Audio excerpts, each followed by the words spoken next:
What's up, guys? Welcome to the Titanium Vault. I'm your host, RJ Bates III. And today, for the second time in Titanium Vault history, we're sitting down with the man known as Roddy. The Like Prince, Rehab bro. Like consultant. Prince. What's going on, bro? Like Prince. It's like a symbol. I love it. I love it. So what's been going on, man? It's been 4 years since you've been on the Titanium Vault. What have you been doing for the past 4 years? Well, we have been continuing to serve our community, man. And when I say community, I mean like investors and rehabbers and contractors, actually. Right. I'm trying to get this stupid cord to charge. It doesn't work. But with that said, so in the last 4 years, about 2 years prior to the last 4 years, the last 4 years would have been about, I don't know, 19-ish, right? 2019. Yep. About 2016, 2017, when we were working on project management and doing what we're doing, right? I was like, how can I continue to stretch and reach and offer better and more efficient services, right? Just worldwide, because we were serving investors that were coming from Israel, China, Great Britain, right? Like Canada, people are buying here. There's no doubt, and they're still buying here, and they will still continue to buy here, right? And I'm like, man, we got a worldwide reach. This is fucking nuts. I felt like Pitbull. I'm like, Mr. International, let's get it, Mr. Worldwide, right?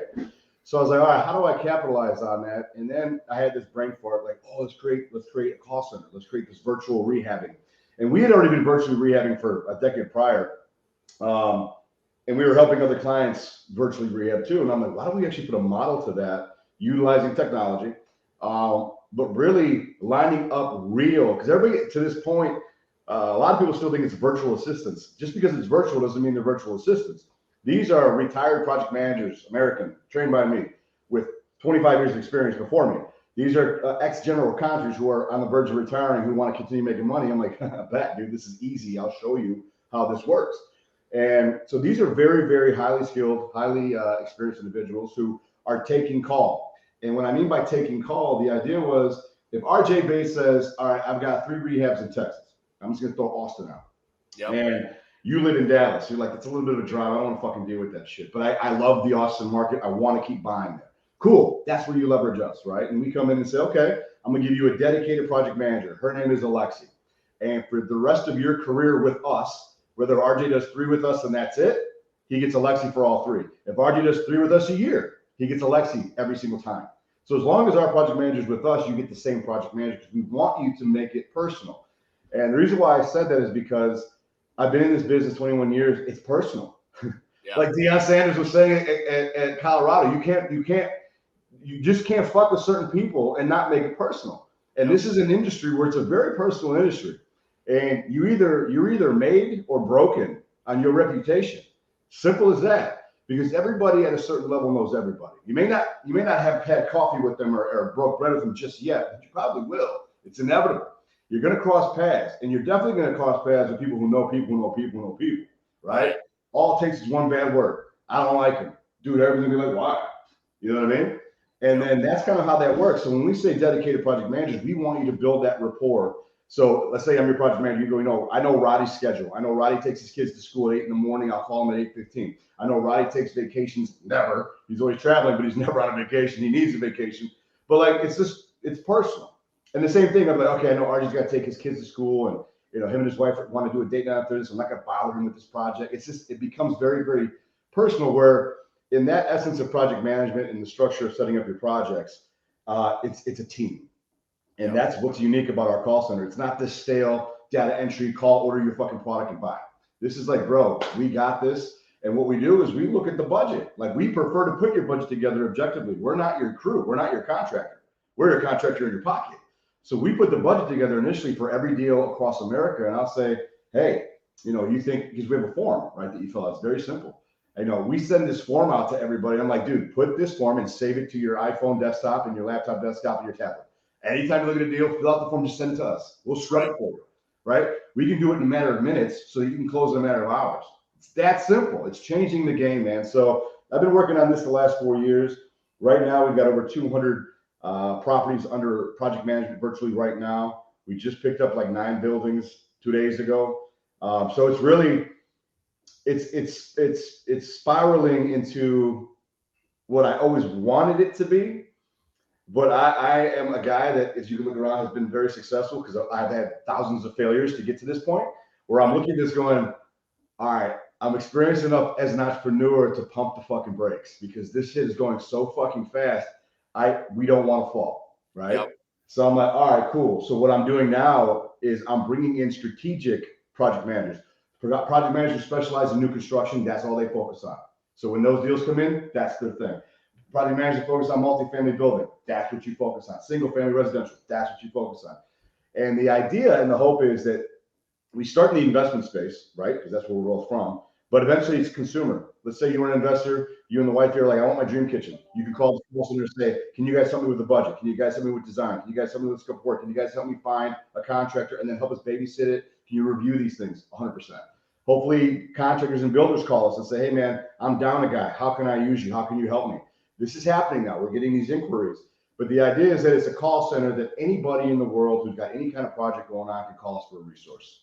Okay, so I've got a question. Say I'm a rehabber. Yeah. I don't do a lot of direct to seller marketing myself. I buy all my properties from wholesalers, which is very common, right? Mm-hmm.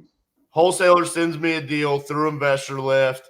I see it and I call the wholesaler and I said, I need to go see it. They say, okay, it's open, it's vacant, go see it right now. I go out there and I look at it and I see it.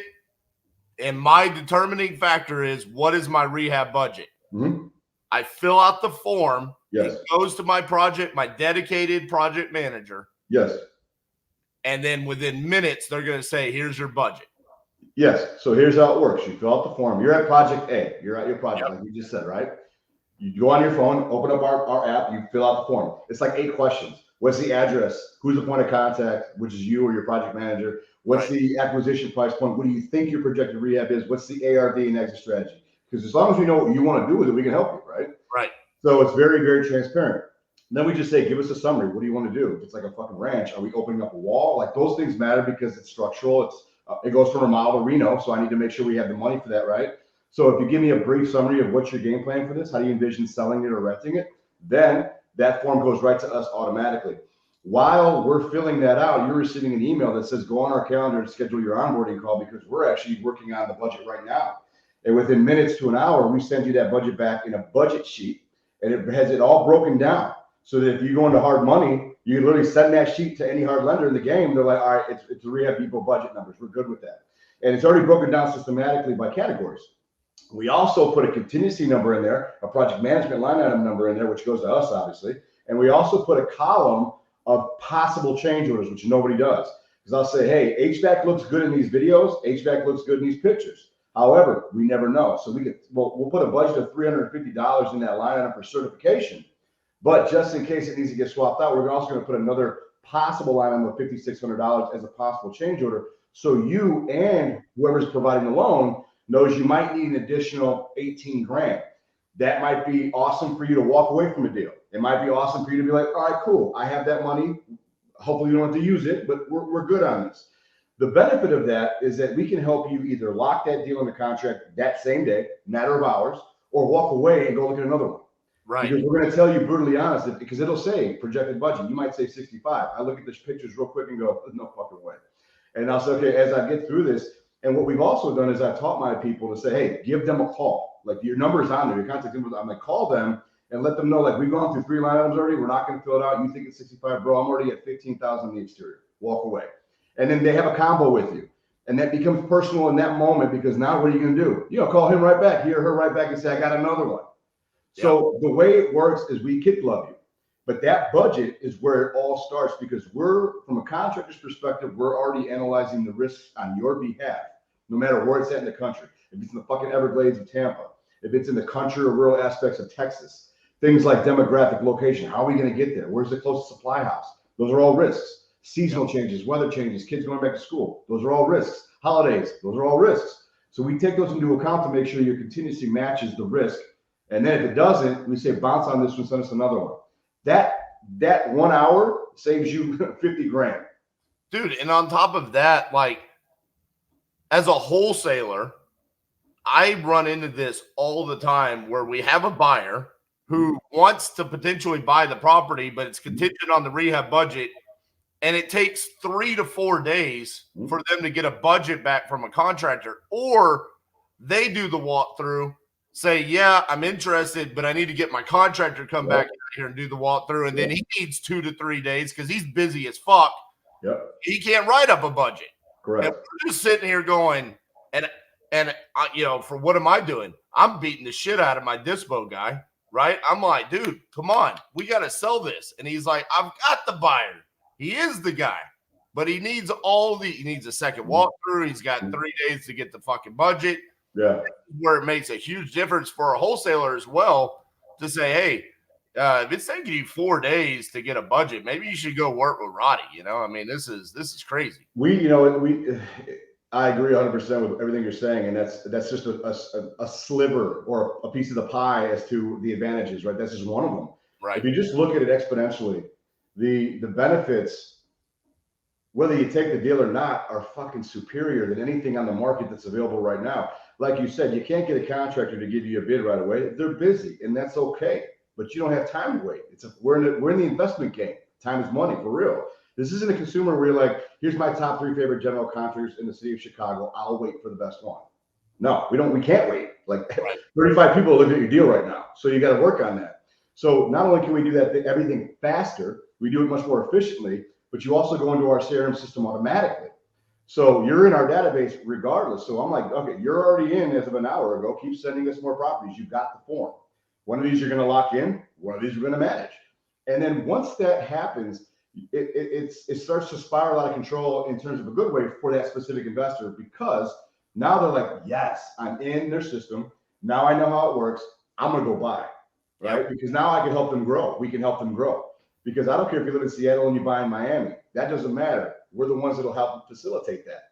So this opens the door for any investor anywhere to get out of the current markets they're in and take risks on other opportunities, you know? So that's what I'm saying. There's just so many benefits to this. And then, of course, having our expertise monitoring these projects, saying, hey, you know, I'm not your boots on the ground, RJ. So if I were you, I need you to get out there on Tuesday, Thursday, take 10 pictures, 2 videos, upload that in the system so we can see what's going on before we tell you to start giving them money. Like, don't give them a draw until we all look at this together.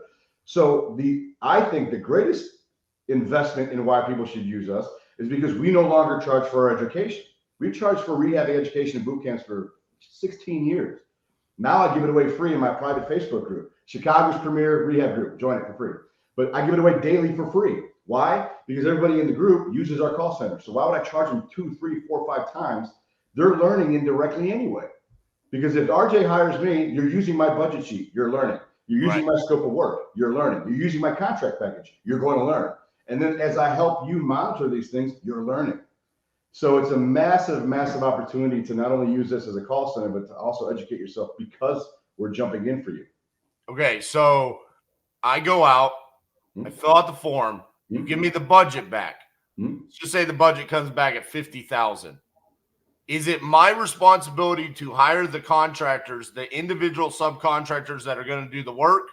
Or is my dedicated project manager going to be the one that goes out and finds those subcontractors? 50-50. So one of the questions on the form says, do you have any subs in place? Which means, do you have a favorite? A lot of people come to us saying, you know, I've got four teams, 3 suck, but there's this one guy I really like. You know, he's got kids. I want to help him grow. We all know that. I love that story. So I'll say, cool, we'll work with him first and we'll help try to develop him, but he's got to follow our process, right? That's how it works. We got to go technology now. And then we will help facilitate and find other opportunities within your market to say, okay, because a lot of the things is once the form comes back, the budget goes to you and you do put it under contract, then naturally we have an onboarding call. And during that onboarding call, we go through your form in detail and say, okay, you know, 1,350 square feet. It's a ranch. You want to do X with it. You said 65. We came in at 82.5, but you're still good with it. It's under contract. Cool. Our fee is included in it. Here's how we get paid. Blah, blah, blah, blah, blah. Okay, here's your sub. I need his contact info. You know, is he currently working on any deals? What do you have in the pipeline? We start asking a lot more questions because if you tell me, because oftentimes what happens is so many people don't realize we'll take your portfolio right here, right? If you got 100 properties, just give them to us. We'll take care of it. We'll structure them out in batches. And when people realize that in the onboarding call, that's why we ask, what do you have open under construction? What do you have in the pipeline? And oftentimes we're like, oh, I've got like 10 open. Because this is the avatar right now seems to be the boys and girls with volume. Because they realize they've hit a plateau.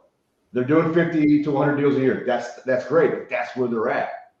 With us now, they could double that. So I'm like, well, what do you got in the pipeline? Oh, I've got 6 in the pipeline. I'm like, on average, how often do your 6 close? Well, usually I close 4 or 5 of those monthly easily. I said, throw me those 4 or 5 now so we can prepare for those. Don't wait. And they're like, oh, I didn't know I can give you more than one. I'm like, well, you give me 100. We just need to have them so we can prep them. And they learn right away just on that onboarding call, like, we need to prepare for construction. Lesson number 1, right? Take notes. Don't wait till they close and then give them to me. You're going to be behind a month. We still got to set them up too. So the sooner you have them under contract, or the sooner you believe you can lock that deal up, send it so that we can start prepping on our end and get you prepped. Your job when you hire us is to buy. Our job when you hire us is to help you get these things started, managed, closed, wash, rinse, repeat. Yeah. And I think this is one of those things like dude, this is I hate those fucking cliche names like revolutionary, game changer, disruptive, but it is. There's nothing like it. People are still calling me daily going, how does it work? How does it work? I'm like, fuck, dude. I thought I have it all over the internet. But people still think it's too good to be true. And I respect that. We're in a fickle game. But people know me and my attitude. I'm not fickle. We get to the fucking point. Listen, I agree, man. This is one of the number one problems where people that either want to become a landlord or want to flip houses, this is where they lose. They don't really lose on the numbers of where they're buying or anything like that. It's managing the contractors, managing the project, making sure it gets from start to finish, and making sure that the rehab budget is correct.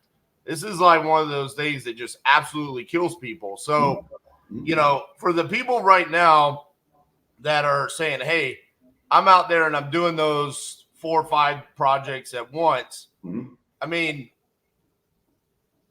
it changes the game for them to a certain degree, but talk about where their role changes, because right now, you know, they're driving out to their projects, they're talking to their contractors, they're making sure that the work gets done on a daily basis to then make sure that they get paid. They pay the contractor. To answer your question, their role is a role that gives them anxiety.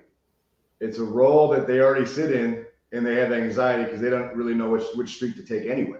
Yeah. So what I usually tell them is, okay, you're going to participate in this process, but we're going to try to minimize the first project. For example, to answer your question, you're going to participate a lot because you're going to be learning, right? We're going to do a lot of ping pong, we're going to be volleying back and forth. Like, I put the budget together, you got to look at it, still prove it, and be like, I can make those numbers work. Cool, let us know, lock it up, great. Next process, cool, we're doing scope of work. What do you want to do? What do you want to do? What do you want to do? What do you need versus what do you want? What are the comps? Send me comps. We look at the comps. We're like, all right, cool. We got to do grays and whites, or we got to do tile, or we got to finish the hardwoods. We can't do OVP. Blah blah blah blah blah. So there's a lot of going back and forth. Once the dedicated project, we call them DVPMs, when the DVPM and you catch that stride, get that rhythm, then the second, third, fourth, fifth project become easier and easier, where you can minimize your involvement because we know you now. That's why we make it personal. Right. Because our goal is to help you not have to focus on construction, but do 1 or 2 meetings a week with us, right? A pipeline meeting. I have mine on Mondays, and I'll say, okay, let's call all the clients. Here's where we're at with your portfolio. Here's where we're at with your portfolio. But my DVPMs have their own meetings with their own clients, right? So I'm like, have your meetings. If you need me, let's go. The thing about my software is I can see every single project. I know who's on it. I can see all the chat. I can see all the pictures. So anytime my DVPMs run into a challenge, because oftentimes they still have challenges too. Like, it's a funny industry, and they rely on my rehabbing experience, not just construction. We're all in construction, but rehabbing is a niche. So they look at that and go, well, in this situation, we would have charged $75.99, but in rehab, what is it? I'm like, it's half, $39.99. I'm like, you got to like cut that in half and explain to them that that's all we can afford. That's all it works. And so they're always letting us know, but in our system, they can actually flag me and say, hey, question on this account. And quietly behind the scenes, RJ has no idea that his DVPM even had a question. And that's just us being real. We're human. We're not robots. This is an AI, right? So we all have to figure out every single person. There could be 30 RJs, which there's not. There's only one. But the reality is that's 30 problems, right? Yeah. No market is the same. No project is the same. No mindset is the same. No money is the same. No situation is the same. So we're the ones that have to be consistent because you're living in a volatile market. You're the one just trying to buy shit. And as you throw it to us, we're like, no, that one's not going to stick. We throw it back. Okay, we're going to keep this one. We're going to run it up the middle. Like pass it in, right? So literally, we are that teammate that can literally be your eyes and ears in minutes saying, no. What the fuck are you thinking? Move on to the next one.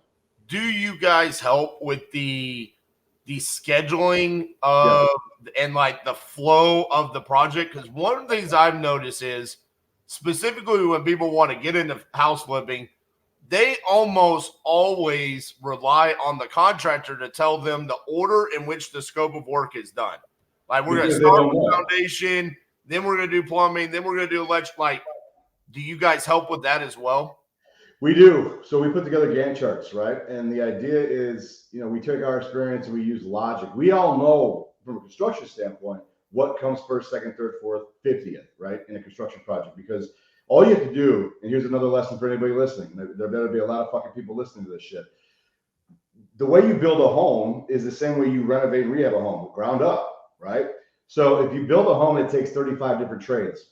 You have at least 35 different tasks that you might be touching in that property, right? So you have to think logically, and that's why looking at the risks help you assess what comes first. In the winter, we're not working on the outside. We got to get that house heated. Right. In the summertime, let's go do some landscaping and windows, right? Let's get it on the market. So it's all different strategies on how you look at these things, and that impacts the flow of the schedule.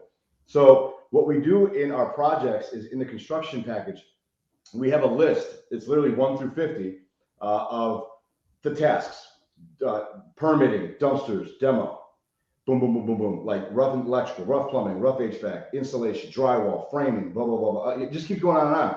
Just to give people perspective on, is this part of our scope? No. Okay, next one. Is this part of our scope? Yep. Okay, how much time? Right?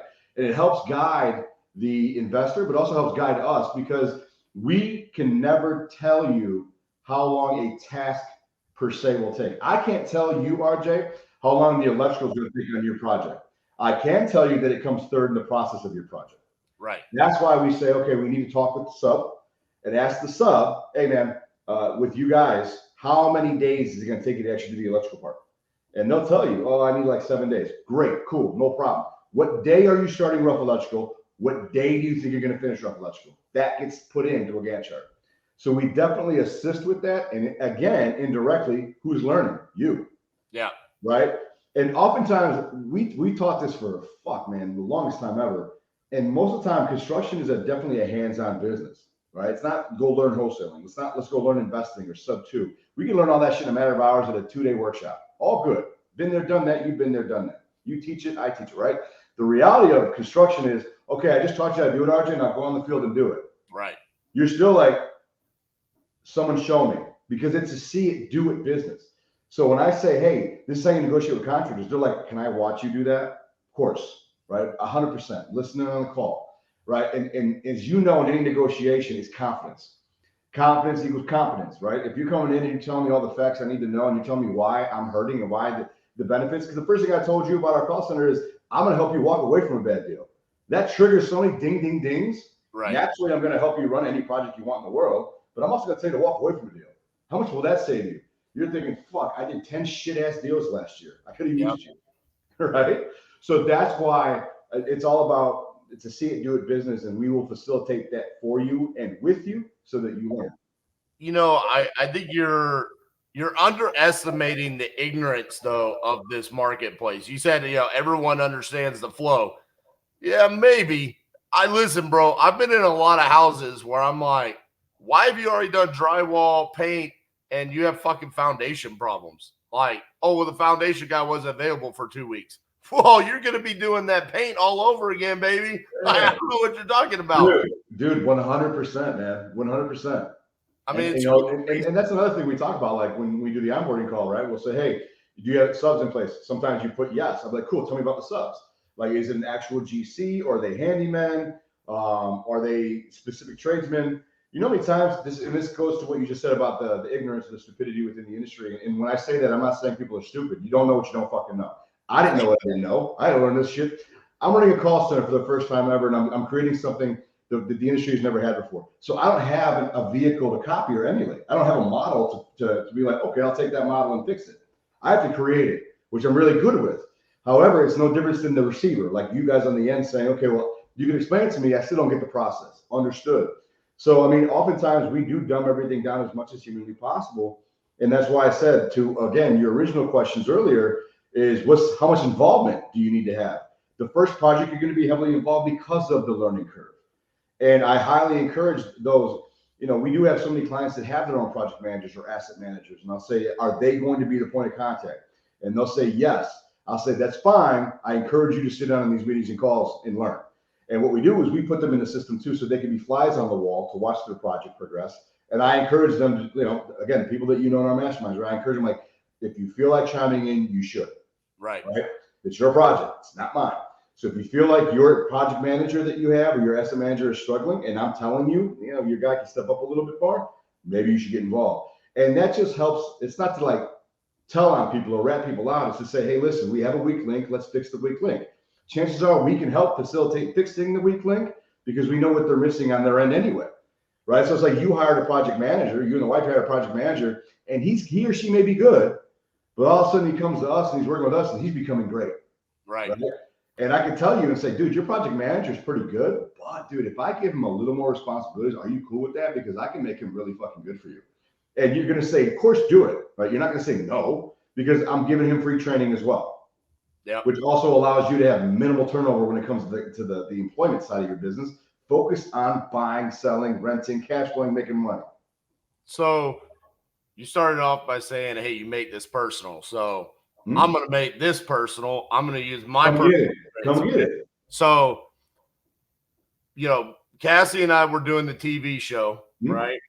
And this is before Disney decided to go woke and go broke, right? So they fired me for wearing a shirt with a logo on it they didn't like. Whatever. Fuck Disney. Fuck you. You think Disney's gonna love flip that shit? Yeah, right. So here's the thing. Cassie and I wholesaling years, right? Then we get on the TV show. We've done a lot of flips in the past.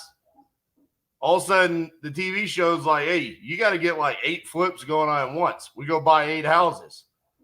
We realized, hey, the world has changed. There was a problem that we had with these projects. And we actually reached out to Roddy and we're like, yo, bro, we're on TV. Like, we're over trying to film a TV show. We've never done that before. And we got 8 flips going on. Can you help us with this? And Roddy's like, yeah, I can help you. He sends this over. And then about that time, that's when we got fucking fired. So we ended up not working with Roddy. But one of the problems that we ran into, bro, was materials not being available. Yeah. Holy shit, dude. So we talk about the flow in which you're supposed to do the work. Now, Cassie and I, we know that flow, but we had to make some drastic and really kind of crazy decisions where it was like, we got to have this house flipped in 3 weeks. And they're telling us windows aren't available for 6. But the house has to have windows. How are you navigating that situation? Because I'm assuming your clients are looking to you going, Roddy, money is time, baby. We got. There was no way. There was no way to navigate that system. We felt the same pains you guys felt. We just planned for them, right? So that's where the risk analysis comes into play. Materials and supply chain are part of your risk wheel. We have a risk wheel, right? And actually, the very first page of our contract package for our clients is the risk wheel, and we color code it with yellow, red, and green. And we highlight what we think is a risk. We put in red, this is a must absolute risk. Like, you will face this problem, have money for this. And then we say everything in green is good, And material supply chain is always in yellow. Why? Because it's always going to be one of those things you have to watch. And one of the things that I am a big advocate for, so we did a lot of flips, and we still do a hell of a lot of flips in the Southeast, like Alabama. Listen, the first time I ever went to Alabama, I'm a Chi-Town boy, right? First time I go to Alabama, I'm in a leather coat. I walk in, I'm at a Joe Kane's cafe. Don't know who Joe Kane is. Learned real hard who he was real quick. And I'm at the best hotel in Mobile. That doesn't say much. Mobile doesn't have much to offer, right? Right. I'm over there, and there's this badass strip, like a whole strip called Dolphin Street. I love that fucking place. Actually, Alabama, I love you. You're my home now. But when I went in there about 3 years ago, this is right after the COVID shit, and everything's kind of being released or whatever. And I'm like, I walked on, I fly in, I check in, I walk down to the restaurant, I open up my laptop to do some work because we have about 100+ houses to flip in record time. I got like a 9-month contract. That dude challenged me. He's like, can you do this? I'm like, come on, man.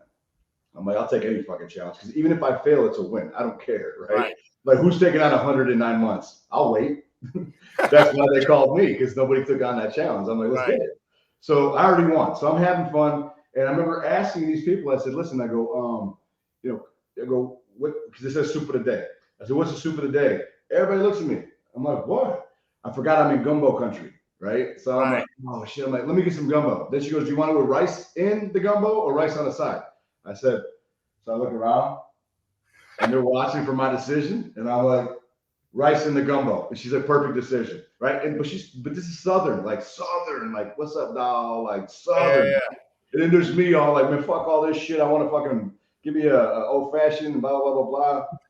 Anyway, point being is what we did down there, because I made so many contacts, is I went and said, who are my HVAC vendors? Who are my suppliers? What options do we have down here? Here's what I did. I got a Connex. I placed that like it was like a general in war. I looked at the field, battlefield. I looked at the whole map. And I said, all my projects are kind of in clusters and neighborhoods. I said, if I could put a Connex centralized and then figure out how many properties worth of materials the Connex can hold, then I can reverse engineer the math. And it turned out we could put about 7 to 8 houses at that time of materials, same materials, in those Connexes, which allowed me to attack batches of 6 to 7 at a time, right? So why I'm sharing this is because in times like these, you have to have the opportunity, the resource, and the money to supply yourself. Go put them in storage, bro. Like there's nothing wrong with that. If you have to have that type of window, you have to have that type of cabinet, you have to have that type of flooring, then order it in bulk and save it, especially if you're doing volume, because you know you're going to use it, right? And what are you paying the Connex? We bought the Connexes for $5,000. We sold them for $7,500 when we were done with it. So, hello, like it's just logic, right? That was a great hard cost to the construction budget. I said, oh, $5,000, 100 projects. Okay, we'll take $25 from each project, $15 from each project for the Connex purchase. Like, you know, and this is where savvy rehabbers and investors have to look at the numbers of construction. Where are your opportunities to deal with supply and demand? And that's why I shared that entire story was that would not have happened if I didn't come down and make friends. Like I had to make friends. They did not like me. They don't like my kind down there. I'm a quote unquote Yankee. I didn't know what the fuck a Yankee was. I'm like, I don't play for the Yankees. What are you talking about?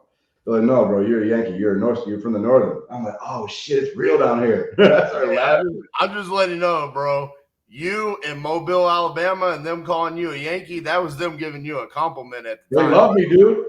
Alabama, I love all you. Huntsville, Birmingham, shout out to Mobile. I love it. Pensacola, you're on the border, Florida-Bama line. I love all you. You guys have been good to me. They love me, man. I love it. So it's funny you bring up like that hard cost of $5,000. Yeah.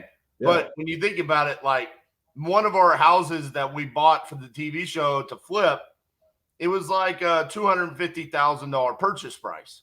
Okay. So on a hard money loan, just using 12% interest on that's $2,500 a month in holding costs. Mm-hmm. So if they're telling me it's 6 months on windows, which if you've ever replaced windows in a house, you've got to do that before you do all your drywall and your paint and everything, because you're basically just ripping the son of a bitch out of the side of the house. Mm-hmm. And it's damaging all of that. So right there was going to cost me as much as your solution, and then buy in bulk, and then I didn't have to run into all that. But dude, we ran into issues with freaking faucets, the tile choices we needed, granite. I mean, it was across the board. There were supply issues. So great solution.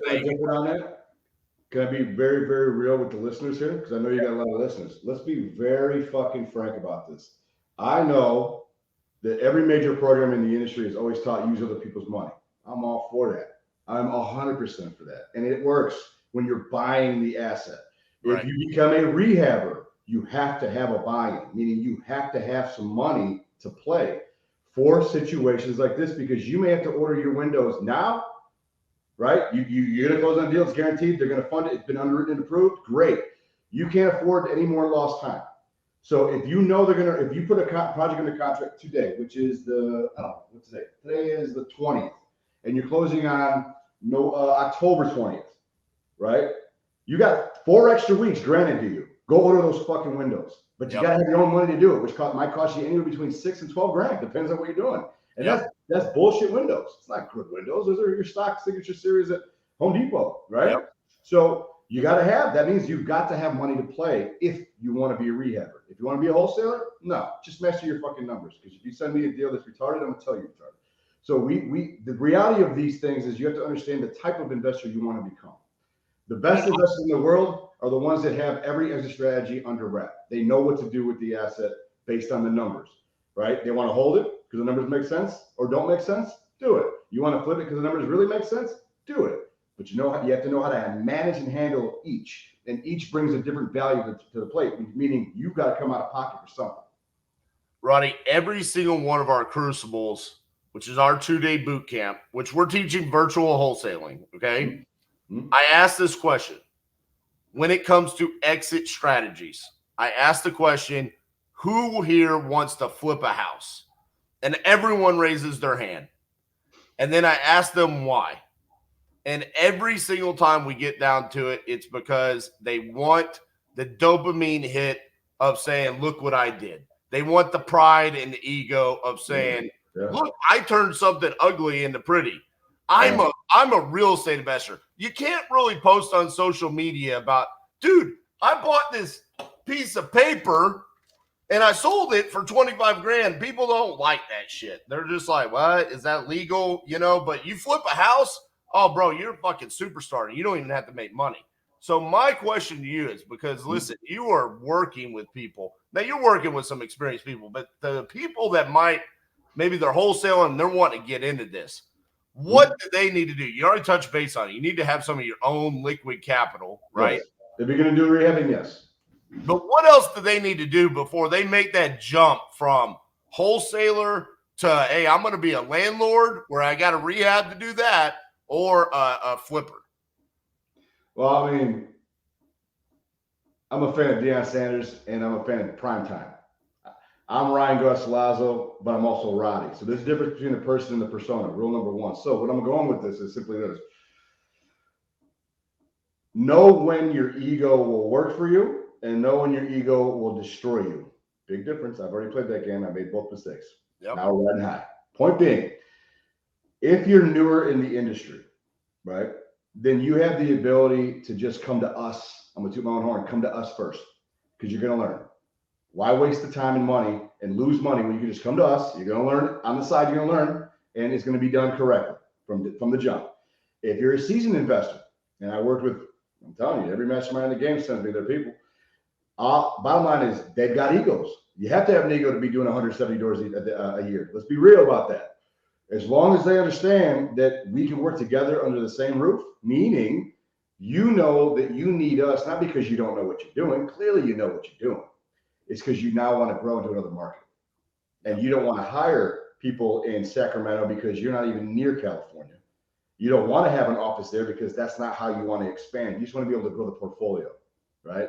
They have enough ego to move it to the side and say, listen, help me grow. I know how to do it. If you have a better way, I'll be willing to learn. I'll stay out of your way. So I have both sides, and that's why I shared that. You got to know when to check your ego. A lot of the guys coming in the game, a lot of the women and the couples and all that stuff, they're coming into the game, they're coming in with an ego like this is fucking easy. You will get slapped in the mouth day one. This is not easy.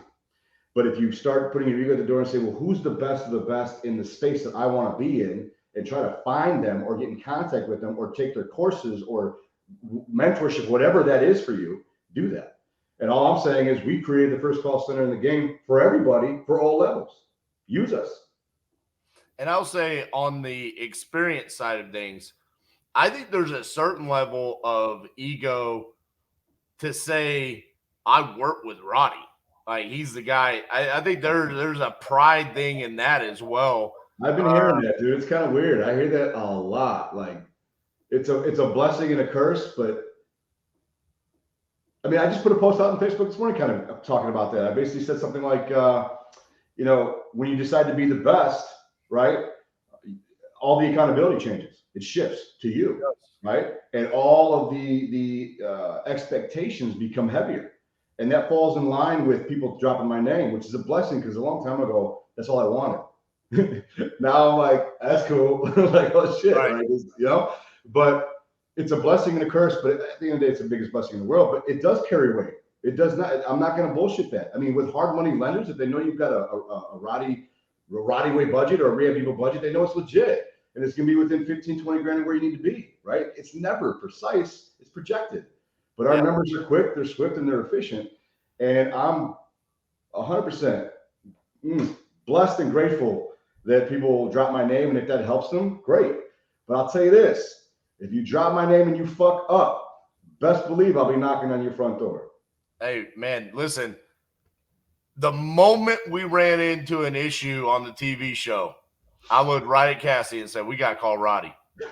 I mean, it was like that. I don't know how else we're gonna get ourselves out of this. We better call Roddy. He better come here and save the fucking day. Yeah, man, it's. I see that all over, and I'm glad to be that guy. I'm glad to be a resource at the end of the day that people could call, right? Right. And I think part of creating the call center was because I just can't be everywhere every time to everyone, and I don't want to be. My kids are 8, they have twins. They're gonna be 9 next month. I coach their football and all that stuff, and baseball. Like, I'm heavily involved. I'm a daddy. I'm Ryan before Roddy, right? Roddy gets me paid. That's why I love Dion in primetime. Primetime got him paid. Primetime is what the people saw. They didn't see the guy that's religious. They didn't see the guy that's praying. You didn't see the daddy that he was. You didn't see the brother, the son, the friend, the colleague. Look at that man now. Deserves all the flowers in the world. But right? And I hope he finds seeing it now, though. You're seeing it now. That man 100%. is a special human being, and he is a special coach to anyone that goes underneath him. And I will tell you right now, if my son had an opportunity to play for that man, I would tell him, you go play for him over anyone. Yep. That's the idea. But I guarantee you that if you and I were interviewing him, he would say, I wasn't always like that. I was primetime 24/7, because you have to become that animal to realize that you have to be able to know when to put the animal away, right? And I'm guilty of that 100%, right? I've been Roddy since day one, but part of that hurt my marriage. Part of that hurt a lot of relationships, because I did not know how to like come off the street and go in the house and make dinner without being the guy covered in jewelries and tattoos talking shit. Because I'm on a high right now. We closed like $2 million in real estate. We're doing all this for construction. Now we got a TV show too. I'm like, I'm the fucking man. But you have to go through that to realize I don't want that. I don't like that. And that wasn't the right approach, because I believe the ones that have the it factor, truly Conor McGregor's, right, have the it factor, because at the end of the day, they're good fucking people. They have a good heart. And it's because their heart gave them the confidence to fucking just go through the roof. And what follows? Fame, fortune, women, problems, challenges, the law, all that comes with it, right? And once all that finally happens, you get through all that, you're like, whew, I'm glad I'm still breathing. I'm glad I still got the name Roddy. But at the end of the day, I'm going to change a little bit how Roddy is perceived. Roddy's that dog you want in front of you. That's it, right? You want this dog on your team. I will fight for you. You may not like me now. You may not like my demeanor now, but if I'm on your side, you're going to love me. Facts. So I want to say something, then I got a question. The statement I want to make is you're right. The persona, the being on TV show, we both have had the honor of being on TV shows. Mm-hmm. That means something to us, but I promise you, I don't know about you, but for me, it was funny. The moment the TV show went off, it was like, okay, but the moments with your kids, the moments with your family that are irreplaceable, that's really, you're right. Yeah. Roddy is one thing, but Ryan is who you really are. 100%.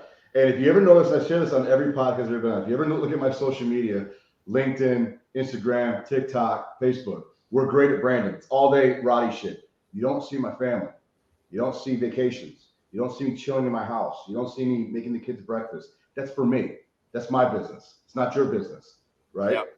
My job is to make sure that Primetime and Roddy is out there. That's your business, right? You need that guy, right? Yep. And when you get that guy, you get Ryan. There you go. All right, my question is, going back to how you guys support rehabbers and stuff like that. Mm-hmm. It's inevitable that shit's going to go wrong on flips and rehab projects. Wow. Contractors aren't going to show up. Contractors are going to steal material, or material's just going to go missing. How do you guys handle those situations, specifically where the contractor is at fault? Because I think we use leverage. We're contractors, so we use leverage. I can tell you if you're fucking lying to me, and I'll call you out on it. Like, everybody's replaceable, right? That's the reality of it. And you, and I'm gonna take my investor hat off. I'm gonna take my contractor hat off and be the investor as well, because I'm an investor as well, right? On your side of the table, you and I can say, "Fuck, if I fire this guy, I don't have a backup." Right. Oh, shit, if I fire this guy, I don't even know if I have enough budget left to finish. If I Right. fire this guy, all these things start happening. Naturally, you should be thinking about that. However, contractor hat on knows you should have sub inventory. That's one of your KPIs. That's what we've been teaching. You should have a pot to pull from. You don't go to a fucking baseball game and not have backup pitchers. Sorry.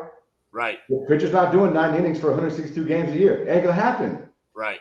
Right? It may have happened in 1902 once. I don't know, but it ain't happening today. So my point is, like, those are the things that you need to prepare for. If you're going to be an avid rehabber, if this is your chosen profession, like in the movie 300, when he says, gladiators or warriors, what is your profession? Spartans, what is your profession? And all they did was fucking grunt. Those are warriors, right? They know what they're up against. They know the risks, right? That's the idea, dude. Navy SEALs, they know they may not come home. They're the ultimate warrior. They signed up to go into places that no man wants to go. And if they come out, it's a blessing. If they don't, they know what they signed up for, right? The world's most elite force. So you have to understand what you're choosing as a profession. Investing is one thing. Wholesaling is another thing. All the different creative financing ways of investing is another thing. But if you choose to truly be a rehabber, then you need to be committed to construction. You need to learn the industry. You need to learn that problem, that process, those challenges, what's going to come.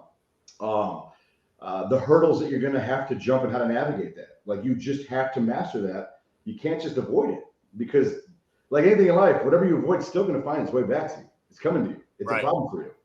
So Brian, this is the reason why I love talking to you about this, because I think when people think about flipping a house or being an avid rehabber like you're talking about, they don't want to admit that there's going to be problems. They want to think about the pretty end result and the check. They don't want to think about the fact that the electrician that said it's going to take me 7 days isn't even halfway done at the 10-day mark. Like, they don't want to think about that. That's not. Dude, I've got clients that you and I both know. It's still funny. I mean, they say it jokingly, but I know they wish it wasn't true. But they're like, dude, I need this done without change orders. And I smile and go, did you just really say that? And they're like, I know. Can you just minimize them? I'm like, I'll do our best, but you know they exist. They're lingering. Yep. They're there. I mean, it's always going to happen. I mean, there's the occasional rehab where everything goes absolutely perfect, but more often than not, that's why you said in their budget, you have contingencies in there. You're saying, hey, we're going to set aside an additional $5,600 for that AC in case we have to replace it. Like, this shit happens. Yeah. Like, dude, I remember a specific rehab here in Texas. I'll never forget this moment. We were done with the rehab. We had torrential monsoons here in Dallas-Fort Worth, and the house went like this. And we had like 12 grand in foundation work. Oh, man. But we had already put new tile, and the drywall was perfect, and everything was ready to go. That just happens. You know what I'm saying? Like, we were literally like hours away from listing. That's how close we were to being done. Well, I've been there a million times, man. Basement flooded during showings, and you're like, and the whole basement was finished. Like, oh shit. Jeez. It's crazy. But that's how you learn. Like, I'm no different than anybody else. I just have a longer tenure in this game. That's all this is. I've been doing it longer than most, and I've done more than most. So I got to fail faster. That's all it was. Right. I was just faster to the failure. That's all that really came down to. So you were talking before, or maybe at the beginning, you said you just turned 42, right? Yep. Well, happy birthday, by the way. Thank you. My question is going to be, I just had the 6-year anniversary of the podcast. So I went back and I was making a highlight reel. Yeah. And when I first got started, I used to ask people where they wanted to be in 5 years. So I'm going to make yours a little bit more specific. Good. Where do you want to be when you turn 50? 50, huh? 8 years? Yep. 50. I will be living in Florida, probably beachside, probably the Gulf side. I would have sold my call center for tens of millions of dollars easily. I'll be buying real estate quietly, like usual. Yep. But it doesn't matter, because I'm never going to retire, because in this industry, it's too easy not to. And more than likely, my dumb ass will create some other company when I don't have to because of boredom. Because at that time, my kids would be 18, a little over 18, probably in college, if not working for me. Right. So I can't really say, dude, because I just know me. I hate to say I'm never satisfied because that's a negative connotation, but I'm just never satisfied.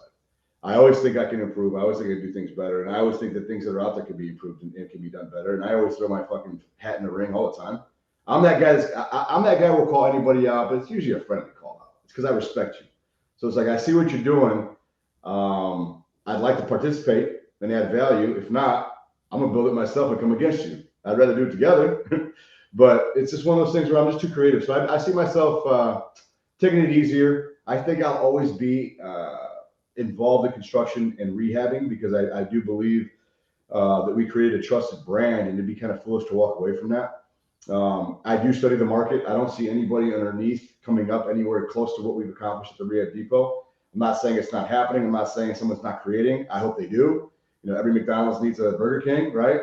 Every Hilton needs a Hyatt. It's what it is. Right. Amazon and Alibaba. I mean, all that shit. eBay and PayPal, all that shit. Everybody needs their competition to keep them growing. That's all it is. Make each other better. Apple and Microsoft. I hope somebody's building the next Rehab Depot. I hope I've impacted enough people where I can sit back and just say, hey, man, I'm here, right? It is interesting because I'm 42. I started consulting at 35. How many fucking people call a consultant who's 35 years old? I used to think that. My dad even said that. He's like, you're 35. Who the fuck are you going to consult? I said, the 65-year-olds who are fucking up. Yep. He's like, okay, we'll see. And I'm like, all right. And we killed it with consulting. We still do. So more than likely at 50, I'll probably just be a consultant, continues to be a consultant, and just adding value to the industry. That is one of the more interesting answers anyone's given because you said, well, I thought it through. I'm a thoughtful man. Like I literally think things through. But you said you're going to sell your call center. Yeah, I think it's sellable. That's the idea. Like that's I will say it's probably a rare answer for my podcast because I mainly talk to real estate investors. Yeah. And so we don't really build businesses to exit out of them. Mm-hmm. But I think there's something to be said that you are building a business where your intentions are to sell and exit that. Yes. Because I don't think that's talked about enough. I agree. Like, dude, what are you going to do? I brought that up with the family mastermind last time. Same thing. We were in the tech room talking about CRMs. No, most people don't know. I created Roddy PM and I sold it. I sold it last year. So I created a SaaS platform. I was in tech. I built a project management platform that did draw management for hard money lenders as well. And I sold that to a buddy who's in Investor Fuel, John Nolan. And I'm a junior partner on that now. I just collect royalties, but he and I are continuously developing it out, right? And I believe that technology is going to continue to help the call center, right? So I've got strategies. So I've done exits and I've built shit from the ground up that I have no business being involved in, but apparently I did all right with. But my idea here is another exit, which would be to build up this call center. And that's something I'm going to be talking about heavily in a week over at Mastermind next week with you guys, is like, who are my people who understand what I'm building and understand the exit strategy? Do I need to go get funding? Do I need to have people invest in it? Because I know all of you would be like, dude, give me a piece of the call center that's going to sell. You know it's going to happen. So it's like, well, how do I structure that? I don't know. That's not my thing. Right. And how do I make sure I set it up for valuation, and what kind of tech should I add to it, or what kind of IP is going to be more valuable, or am I stuck because it's Roddy LLC? I'm gonna learn all that, and I'm excited to learn all that because I don't know that stuff. But that's my answer. When I'm 50, I will have sold this. I would have made obviously millions. I'll continue to contribute and write and speak to the industry. I'll consult those who need consultations. I'll buy real estate, and at 50, I hope to be able to lay on the beach and look back and say, man, you spent the last 30 years building this fucking thing. You spent the last 30 years becoming this animal, Roddy, to the world, and it worked. And now I can just rest easy. Well, I don't know if I'll still be doing this podcast 8 years from now. That would be 14 years. But if so, why not, man? If so, we'll make it at this a part of the highlight reel, and we'll recap to see. How many years of business we've been on? 2? 4. Let's do it. We're doing it again in 4 years. There you go. So it was funny, man. The highlight reel, I went back, and the 5-year answers I gave were Max Maxwell's Cody Sanchez, Yeah.